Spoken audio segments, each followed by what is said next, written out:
nosso querido jornalista, youtuber, Gustavo Henrique, dando choque da nação, comentou a possibilidade de o retorno de um jogador campeão em 2019, meu amigo Rafael. Trata-se dele, o deus grego, o zagueiro, o homem maravilhoso, o homem que teve a sua bunda sendo mostrada para o Brasil inteiro, para o mundo inteiro, na Flá TV.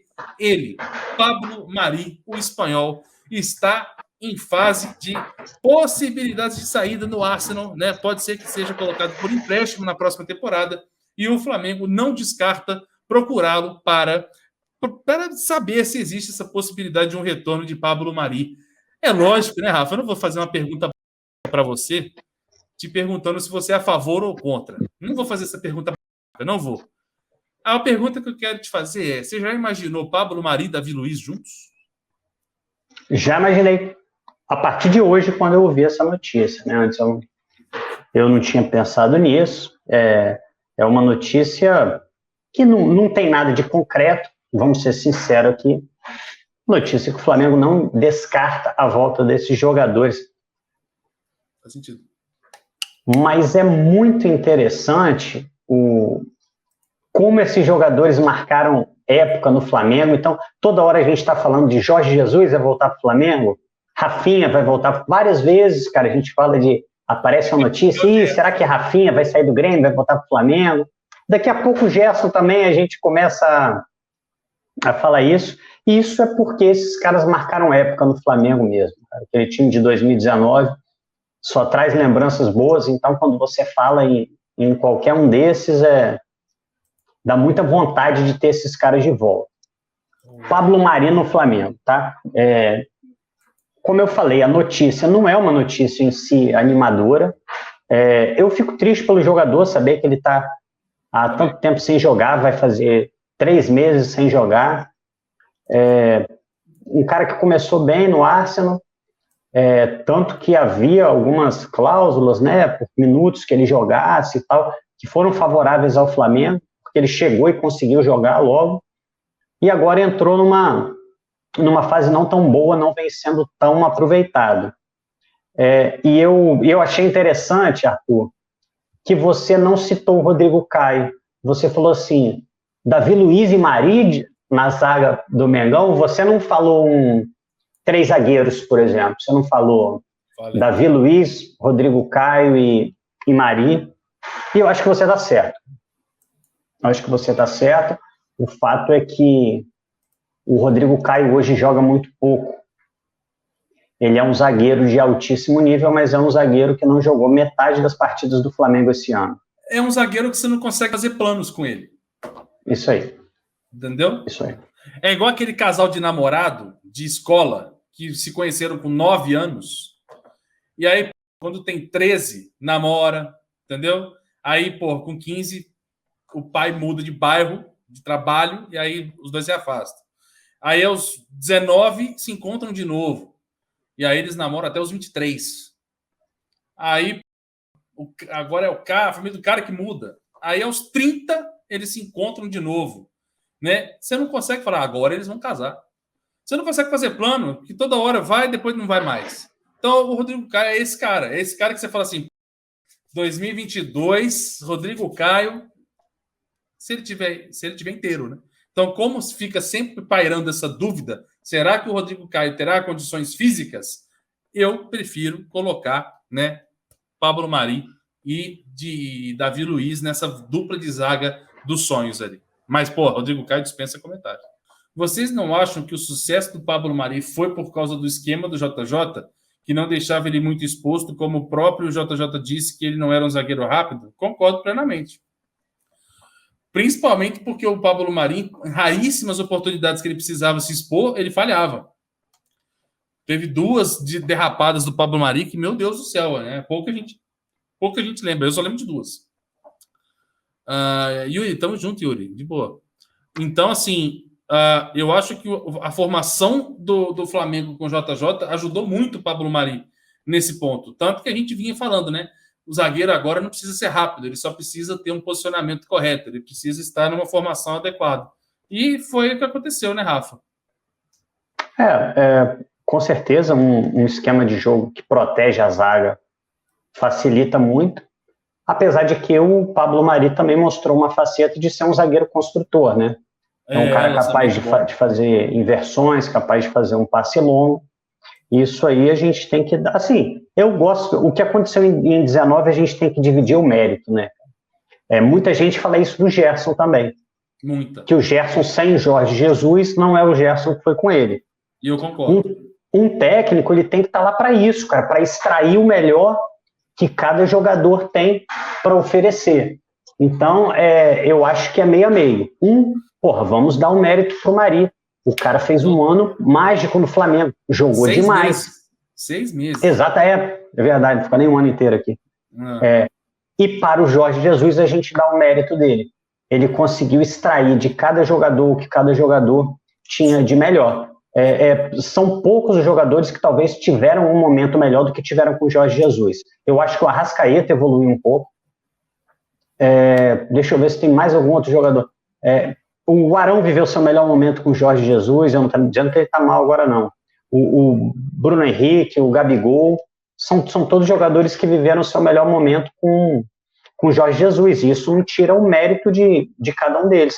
E que bom, então, já que você falou, que se o Pablo Mari vier, ele traga junto Jorge Jesus, que aí a gente arruma de vez aquela defesa lá. Tem o gremista, jornalista Dione Magnano. Nós vamos falar desse cara e nós vamos falar agora, né, Rafa? A notícia, não é nem notícia, né? O absurdo que aconteceu aí neste final de semana. Jornalista gremista, né, lá do Rio Grande do Sul, de Porto Alegre, insinuando, né, Rafa, de que a melhor forma para o jogo de amanhã é descer a os jogadores do Flamengo, usando o argumento de que daqui a 4 dias eles têm uma final de Libertadores. Se você chegar dando uma dentro com 40 segundos de jogo ali, ele já fica assustado o jogo inteiro, porque não vai querer perder a final da Libertadores. E se for menino de base, então, aí que é mais fácil ainda de amedrontar. Diz que até se dá um tiro com 40 segundos, o juiz não expulsa como se fosse uma regra da FIFA. Rafa, esse assunto é interessante a gente falar pouco sobre ele, né? Porque não tem muito o que dizer, é um absurdo, eu acho que todo mundo concorda, mas eu acho que a sua opinião, né, como uma pessoa do direito, né, pode ser legal aí, alguma coisa acrescentada sobre o que você acha dessa postura, né, de sempre de incentivar essa violência, né? O Sem Nome, por exemplo, coloca nada demais, segue o jogo, sem mimimi. Hoje está muito fácil falar que tudo é mimimi, né? Mas é preocupante quando você tem uma final de Libertadores e alguém poder te prejudicar por tão pouco, né, Rafa? O que você achou da declaração do jornalista? A ideia de quem ameaça ou de quem incita a violência é justamente trazer essa insegurança aí que o Arthur falou. Nas vésperas de uma Libertadores, preocupa. Eu não sei se a gente pode falar em alguma consequência jurídica para esse tipo de fala, mas por outro lado, eu acho triste, cara, eu acho triste. É um jornalista que preside uma associação de cronistas esportivos, não conheço essa associação também, não é a coisa mais difícil do mundo criar uma associação, não sei que credibilidade ou que relevância tem essa associação, mas eu acho que esse tipo de discurso bélico, esse tipo de discurso que incita a violência, é um discurso que faz mal para o futebol. É lógico. Se você pensa na cabeça do gaúcho uma hora dessa, para quem está se afogando, o jacaré é tronco, né? Os caras estão desesperados, eles estão vendo o Grêmio ter um retorno à Série B. Um retorno. Vai voltar a jogar as divisões de acesso. Então, o desespero bate mesmo. Mais cedo, eu e o Arthur, a gente estava até lembrando um lance do Geninho. Em 2004, Felipe era o grande jogador do futebol carioca. Na época, o Flamengo foi campeão carioca. E ele tinha uma jogada que ele parava na frente do defensor com a bola. Quando o cara vinha na bola, ele dava só um tapa.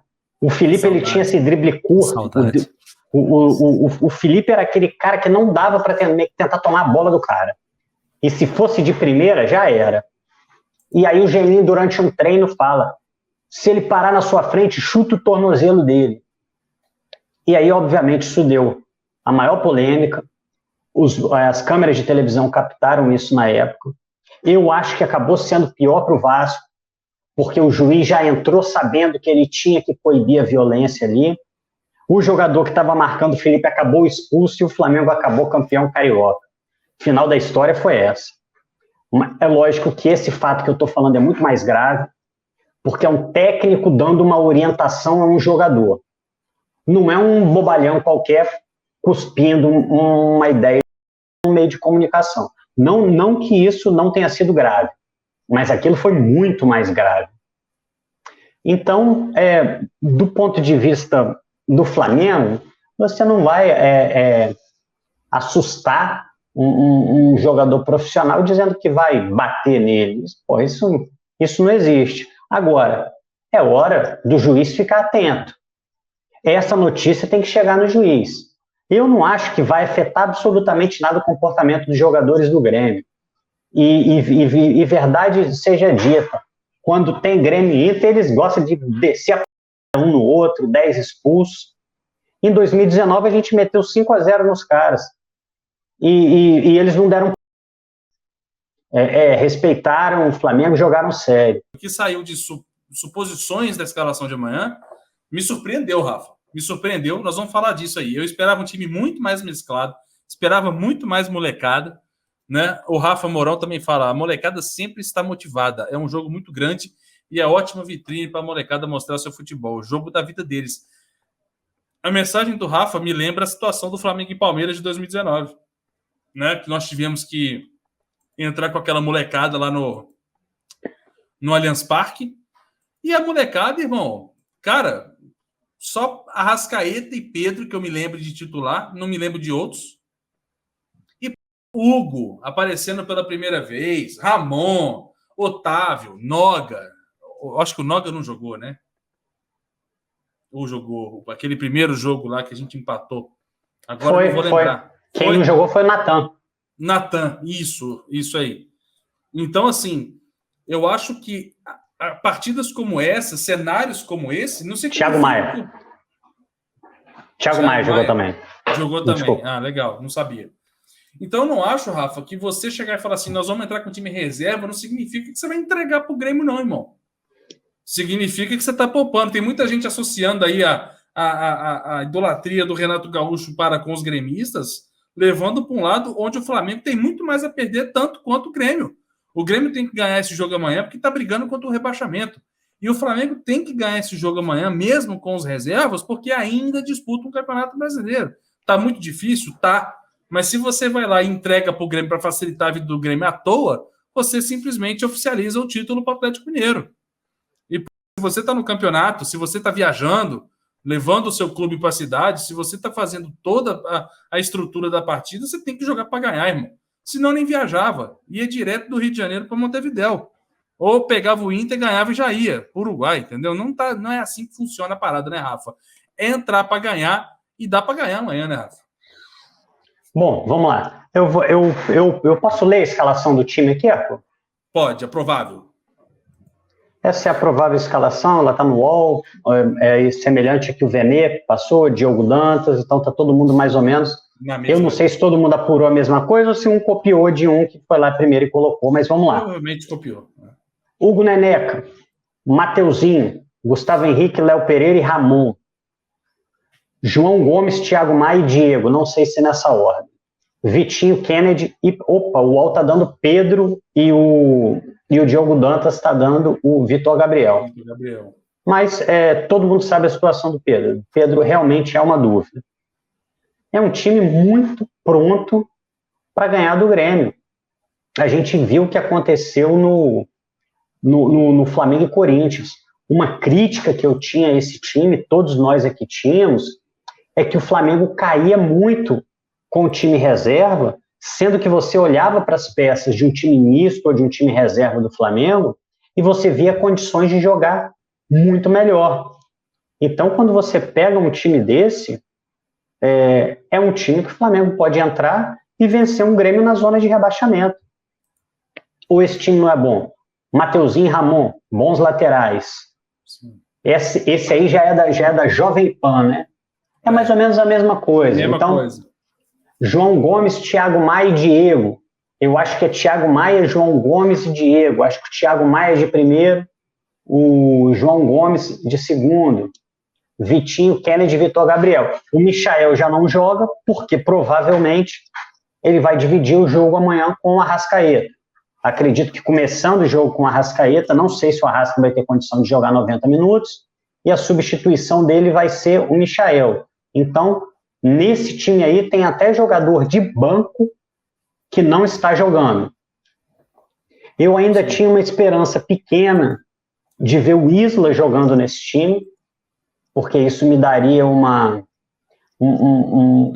possibilidade muito grande de jogar o Mateuzinho, mas infelizmente o Renato está mostrando que a posição não está em aberto e não importa, mesmo diante da partida ruim que o Isla fez contra o Inter, o Mateuzinho está aí. Mas olhando esse time, na verdade, o time do Flamengo reserva basicamente é esse aí que o Arthur botou na tela, com o Pedro.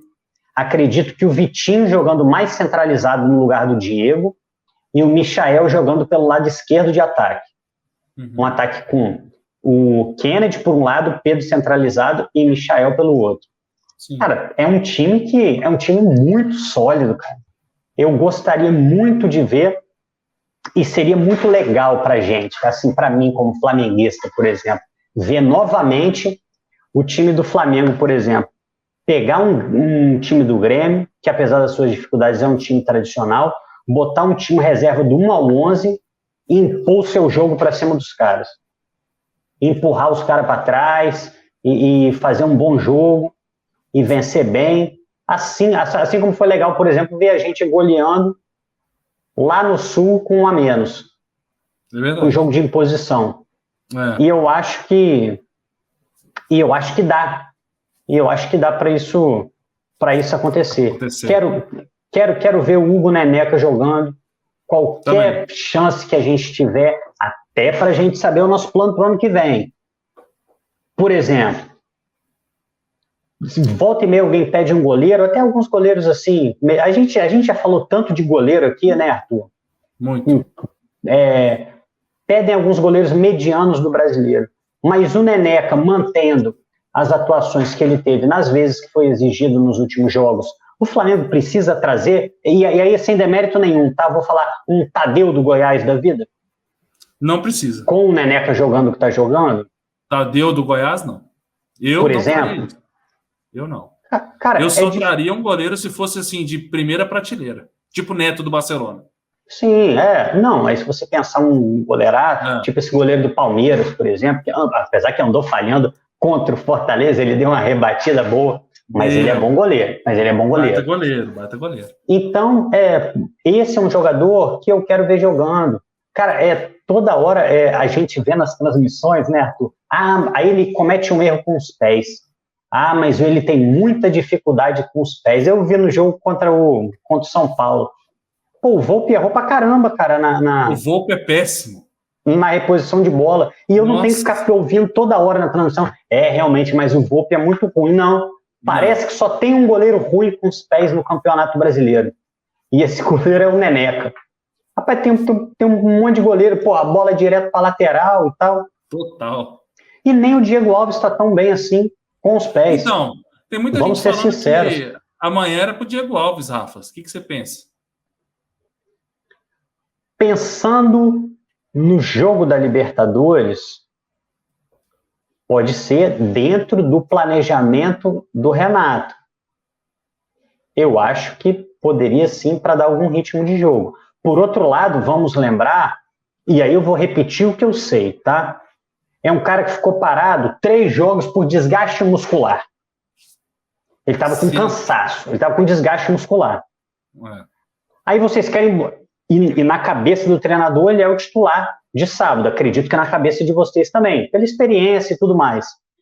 Aí vocês querem botar essa criatura para jogar 4 dias antes? Pode ser até que jogue, cara. É um tempo razoável para ele descansar. O jogo é na terça, quarta, quinta, sexta. O jogo é no sábado. E ele é um goleiro. Dentro de condições normais, eu concordo com vocês. Mas o negócio é o seguinte, esse cara passou um tempão parado por desgaste muscular. Para ele jogar amanhã e ter mais desgaste. E se ele joga amanhã acontece alguma coisa? É um jogador que nem chuta tanta bola, porque chutar desgasta. É um jogador que tem que economizar movimento durante o jogo. Então eu acho que talvez por isso, em nome da prudência, o Hugo Neneca seja o goleiro de amanhã. E eu aproveito porque eu quero ver esse jogador jogar mais. Também. Eu quero formar na minha cabeça uma opinião para o ano de 2022. Independente de qualquer coisa, eu acho que seria bom para o Flamengo ter um goleiro. Tá? E eu também acho que a renovação do Diego Alves foi temerária pelas questões físicas que ele traz. Talvez se o Flamengo pudesse trazer um goleiro em melhores condições físicas, talvez você pudesse ter ali somente esse goleiro com o Neneca de reserva. Emerson Bittencourt, gremista. Acho que contra São Paulo. Se não retribuir 2009, amanhã vão perder feio pro Palmeiras. A maldição está aí. Os deuses do futebol cobram caro. Ah, meu Deus do céu. Emerson Bittencourt. Ô, Emerson, não faltarão oportunidades para vocês aí, meu parceiro. Boa sorte nessa luta contra o rebaixamento. Cara, infelizmente, eu sei que realmente em 2009 vocês tiraram um pouquinho o pé. E olha que ainda assim acabou sendo um jogo difícil pra gente. Eu tava lá, doeu. Porra, poderia ser doído. Poderia ter sido mais tranquilo, né? Mas um jogo nervoso, final. Mas dessa vez não vai dar para aliviar, cara, porque a gente precisa chegar com a motivação lá em cima para a final. Não. E querendo ou não, tem um brasileiro que ainda não acabou. Se eu acho que a gente vai ganhar, não. Mas é aquela, enquanto houver bambu, vai flecha. O brasileiro. Deixa o Atlético aí, se eles quiserem bobear, o Flamengo tá aí, se deixar a gente sonhar. Então essa aí não vai dar, cara, mas boa sorte aí nos próximos jogos do Grêmio. Não danifique o VAR, não desconte a sua raiva no VAR, não invada campo, porque isso só traz problemas pro time que... O Grêmio não tá com o portão fechado amanhã, não? Eu acho que eles tomaram uma punição aí de público, por causa daquela quebradeira que teve lá, entraram, quebraram o VAR. Realmente, cara, pô, fizeram... O Flamengo já aliviou no Maracanã no primeiro turno, né? É verdade, pô, eles meteram 1-0 em cima da gente, gol do Borja. Realmente foi um dia bem triste pra gente, cara. É um dos pontos que tá fazendo falta, né, cara? É um dos pontos que tá fazendo falta. Essezinho com aquele golzinho de cabeça do Borja foi um ponto que a gente... É um dos pontos que a gente se ressente de ter perdido. Recentemente o Renato até falou, né? A gente só não tá disputando o título por causa de arbitragem. Eu não acho que ele tá completamente errado, não. Mas não tá certo também, não. Isso aí. Também não dá para você colocar um motivo único. A gente tá fora por causa de arbitragem. Porque aí parece que não perdeu pro Grêmio, parece que não empatou com o América Mineiro, parece que não tomou a chinelada do Fluminense, e aí? Alô, Joel, 3 pontinhos ali, Joel. Eu ia citar esse jogo contra o América aí. Eu fiquei... Nossa Senhora. Pois cara, então, esse jogo do Grêmio é um jogo que a gente até lembra pouco, porque já tem um tempinho que aconteceu, né? Que aconteceu. Mas... Esse é um dos jogos que não era para ter perdido ponto. Ele pegou a arbitragem e falou assim, bom, não foi culpa minha, a gente não tá ganhando tudo. É isso aí. Entendeu? A Lana mandou bem. Só falta ele falar que em 2019 o Mister só ganhou porque a arbitragem não prejudicou. Porque a arbitragem... E nem teve nada. Tinha até uns pênaltis esquisitos que o time ficou em segundo. Teve até um pênalti da poça d'água. Mas é que aquele ano ali a gente estava sobrando, aquele ano ali não teria arbitragem contra. A favor, nada. Então, assim, como a Lana falou, eu acho que o caminho é esse, cara. O que a gente não pode é usar como narrativa para esconder as nossas próprias falhas. O Renato, ele está exportando toda a culpa dele. Assim, tá vendo? O jogo contra a Chape, o juiz apitou mal, o jogo contra o Cuiabá, o juiz apitou mal, a culpa é da arbitragem, mas e esses 3 pontinhos aí contra o Grêmio? Esses, por exemplo, poderiam botar a gente numa situação um pouco melhor, assim como muitos outros, né? Assim como muitos outros. O Flamengo acabou perdendo ponto demais, cara. De bobeira. É a frase que eu sempre digo desde que eu me dei conta de ser flamenguista, né? O Flamengo só perde para ele mesmo. A verdade é essa. Não adianta você me vir com, mas o Atlético teve mérito. Pô, claro que teve, né? Ninguém faz 70 pontos de graça, né? Apesar de alguns pontos terem sido abençoados ali. Mas, cara, se o Flamengo tivesse feito o básico do que a gente esperava, o mínimo, o Flamengo não só teria chegado ou estando perto para disputar, como teria passado. Beleza? Bizarro, cara. Bizarro. Então, cara, tem que... É igual o jogo contra o Inter. Os erros que tivemos contra o Internacional não podem se repetir no dia 27. E os erros que nós cometemos em 2021 não podem acontecer em 2022 e assim sucessivamente. A gente tem que sempre pegar o que deu errado e trabalhar para que dê certo no ano que vem. Agora, claro que a arbitragem falhou em muitos pontos com o Flamengo, muitos pontos. Mas, irmão, se você quer ganhar, você tem que ganhar de todos, né? Você tem que passar por cima de tudo e de todos. Você não precisa, para ganhar, você não precisa fazer um gol que o cara tem que estar à frente da linha da zaga do adversário para correr risco de impedimento, né? Então, assim, tem como ganhar mesmo com a arbitragem tentando fazer de tudo para não dar, filho. Tem como. Entendeu? Então, assim, a hora que tiver um lance, igual o do Gabigol contra o Inter, que você pode rolar para o Everton Ribeiro e falar, faz e me abraça, faz esse lance, cara. Deixou de fazer, escanteio, bateu o escanteio, contra-ataque, gol. Então, quer dizer, mesmo sem conflito nenhum da arbitragem, uma chance ali que poderia ter azedado o caldo, entendeu? Então, nós temos que manter, né, a possibilidade sempre de tentar ganhar sem depender de ninguém. Por isso que na Dália, o pessoal que acompanha o jogo com a gente na Dália, Rafa, eu sempre brinco com a galera lá, que é o seguinte, gol do Flamengo. Aí eu vejo o replay e falo, que bom, um gol sem nenhum medo de VAR. Ou seja, nós temos que fazer gol sim, irmão. Aparentemente é isso que está rolando. É um gol onde não pode entrar linha para ver se está impedido, não vê se foi falta lá atrás. Não, vamos fazer gol básico para não correr riscos, Rafa. Vamos evitar riscos.